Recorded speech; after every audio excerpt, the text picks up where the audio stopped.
High বন্ধুরা, welcome to এসো শেখাই চ্যানেল। আজকে আমরা ক্লাস 4 ইংলিশ বাটারফ্লাই বইয়ের লেসন 5 মিটিং বারেমিয়াটা পড়ব। দেখো বন্ধুরা, অ্যাক্টিভিটি 1-এর আমি ট্রু ফলস স্টেটমেন্ট আজকে করাবো। তোমরা দেখো যে কীভাবে এটার উত্তর হবে। Write T for true and F for false statements. Write মানে লেখো টি মানে টি অক্ষরটিকে, ফর ট্রু ফর মানে জন্য, ট্রু মানে সত্য, সত্যর জন্য টি অক্ষরটিকে লেখো। And F for false statements. And মানে এবং, এফ মানে এফ অক্ষরটিকে ফর ফলস স্টেটমেন্টস। ফর মানে জন্য, ফলস মানে মিথ্যা, স্টেটমেন্টস মানে বিবৃতি বা বাক্যের জন্য, যেটাই তোমরা বলবে, বা কথার জন্য। এফ অক্ষরটিকে লেখো মিথ্যা বিবৃতির জন্য। In the given boxes. In মানে মধ্যে, গিভেন মানে দেওয়া, বক্সেস মানে বাক্সগুলো। তাহলে দেওয়া বাক্সগুলোর মধ্যে তোমাকে টি অক্ষরটিকে লিখতে হবে সত্যের জন্য এবং এফ অক্ষরটিকে লিখতে হবে মিথ্যে বিবৃতির জন্য। দেখো বন্ধুরা, বলেছে the Sundarbans is in the north of Bengal. The Sundarbans মানে কি সুন্দরবন, ইজ মানে হয় in the north of Bengal. North মানে উত্তর, আর ইন দ্য নর্থ মানে উত্তর দিকে, অফ বেঙ্গল, বেঙ্গল মানে বঙ্গ বা পশ্চিমবঙ্গের বা বাংলার, অফ বেঙ্গল এই কথাটার অর্থ হলো বাংলার বা বঙ্গের ঠিক উত্তর দিকে হলো সুন্দরবন। এটা কি সত্য? এসো বন্ধুরা টেক্সট থেকে দেখে নিই। বন্ধুরা, একদম উপরের দিকে দেখলে তোমরা দেখতে পারবে Sundarbans is in the extreme south of Bengal. অর্থাৎ সুন্দরবন একেবারে সাউথ মানে দক্ষিণতম প্রান্তে। কোথায়? বঙ্গ বা বাংলার, অর্থাৎ পশ্চিমবঙ্গের প্রায় দক্ষিণের দিকে প্রান্তে হচ্ছে সুন্দরবন অবস্থিত। তাহলে বন্ধুরা এখানে লিখে দিয়েছি আমি এফ, অর্থাৎ মিথ্যে কথা। এরপর হচ্ছে ফলস স্টেটমেন্ট, সুবল, এ মানে ফলস স্টেটমেন্টটা এফ লিখেছি। এরপর হচ্ছে সুবল অ্যান্ড মাদল had a boat. Subal and মানে এবং, মাদল মানে মাদলের, হ্যাড মানে ছিল, এ মানে একটি, বোট মানে নৌকা। সুবল এবং মাদলের একটি নৌকা ছিল। তাই কি বন্ধুরা? আসো আবার দেখে নিই টেক্সটে কোথায় লেখা আছে। বন্ধুরা এখানে রয়েছে দেখো, সুবল অ্যান্ড মাদল ওন ডে বোট। ওন মানে মালিক ছিল বা মালিকানাধীন ছিল। সুবল এবং মাদল একটি নৌকার মালিক ছিল। তাহলে বন্ধুরা সুবল এবং মাদলের বোট ছিল, এটা সত্য, তা ট্রু, তাই টি লিখেছি। এরপর রয়েছে it was Subal's first journey into the deep forest. It মানে এটাই, ওয়াজ মানে ছিল, সুবলস মানে সুবলের, ফার্স্ট জার্নি, ফার্স্ট মানে প্রথম, জার্নি মানে যাত্রা বা ভ্রমণ। এটা ছিল সুবলের প্রথম যাত্রা into the deep forest. Into মানে মধ্যে, ডিপ মানে গভীর, ফরেস্ট মানে অরণ্য বা জঙ্গল। তাহলে অরণ্য বা জঙ্গলের মধ্যে এটা সুবলের প্রথম জার্নি বা যাত্রা ছিল বা ভ্রমণ ছিল। এটাও দেখিনি বন্ধুরা।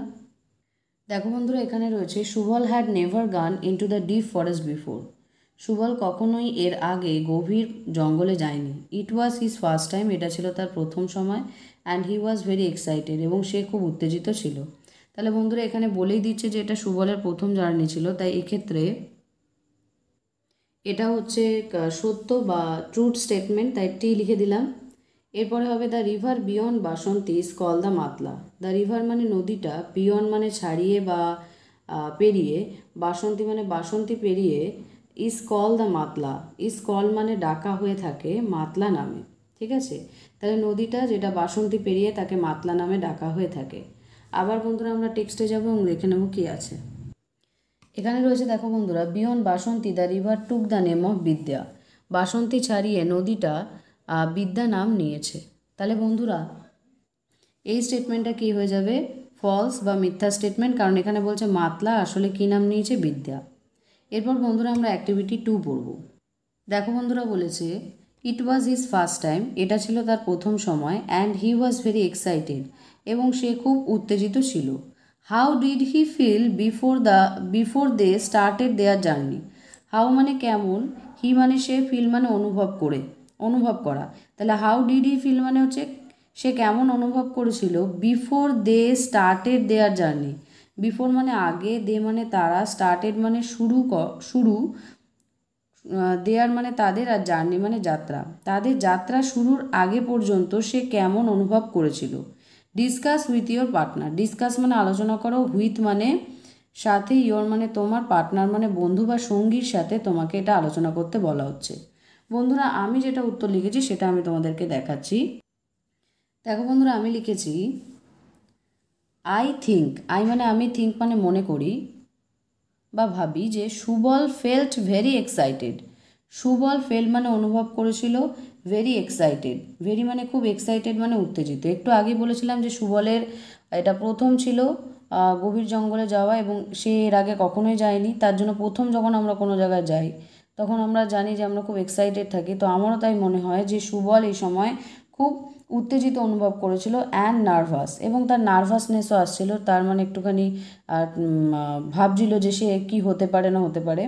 Before they started their journey, before মানে আগে, দে মানে তারা, স্টার্টেড মানে শুরু করার, দেয়ার মানে তাদের, জার্নি মানে যাত্রা। অর্থাৎ তাদের যাত্রা শুরু করার ঠিক আগে সুবল খুব উত্তেজিত এবং নার্ভাস ফিল করছিল বা নার্ভাস অনুভব করছিল তাদের এই যাত্রা শুরুর ঠিক আগে। তো বন্ধুরা, এই গেল অ্যাক্টিভিটি 1-2 এর আনসার।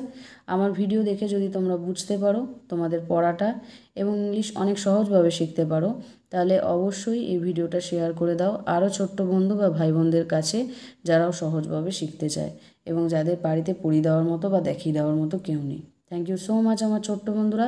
লাইক, শেয়ার এবং সাবস্ক্রাইব করো এসো শেখাই চ্যানেলকে, এবং অবশ্যই এই চ্যানেলের পাশে থাকো এই চ্যানেলকে এগিয়ে নিয়ে যাওয়ার জন্য। তোমাদের কাছে আমি অনেক অনেক অনেক কৃতজ্ঞ। Thank you.